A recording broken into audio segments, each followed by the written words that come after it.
নিজের জন্য ব্যক্তিগত সহকারী খুঁজছেন বর্তমান সময়ের তারকা ও মডেল জান্নাতুল ফেরদৌস পিয়া। শুধু তাই নয়, শোবিজের পাশাপাশি আইন পেশাতেও যুক্ত, অর্থাৎ তিনি একজন সুপ্রিম কোর্টের আইনজীবী। সম্প্রতি সামাজিক মাধ্যমে নিজের জন্য ব্যক্তিগত সহকারী চেয়ে একটি জব সার্কুলার দেন পিয়া। সেখানে নিজের প্রত্যাশা কেমন ও আবেদনকারীর যোগ্যতা কেমন হবে সে সম্পর্কে বিস্তারিত বিবরণ দেন তিনি। পোস্টে পিয়া লেখেন, আমি একজন অত্যন্ত উৎসাহী ব্যক্তিকে ব্যক্তিগত সহকারী হিসেবে যোগদানের জন্য খুঁজছি, যিনি আমার সঙ্গে অফিসে এবং বাইরে উভয় দিকেই কাজে সহযোগিতা করতে আগ্রহী থাকবেন। তবে আপনাকে অবশ্যই নমনীয় হতে হবে এবং কাজ সম্পর্কিত আমার সাথে ভ্রমণের জন্য প্রস্তুত থাকতে হবে।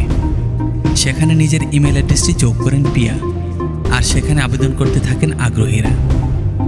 কিন্তু বিষয়টি নিয়ে এক পর্যায়ে খানিকটা বিব্রত প্রকাশ করেন পিয়া জান্নাতুল, কারণ সেই পোস্টে চাকরি প্রত্যাশীদের আগ্রহ ছিল তুলনামূলক বেশি।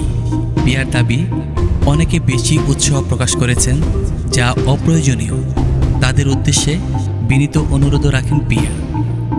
মন্তব্যের ঘরে লিখেন, অনুগ্রহ করে আপনার কাজের বিবরণটি বুঝুন। আপনি যদি ঢাকা বা দেশের বাইরে থাকেন তাহলে আবেদন পাঠাবেন না। 15 মিনিটে 100 আবেদন পেয়েছি।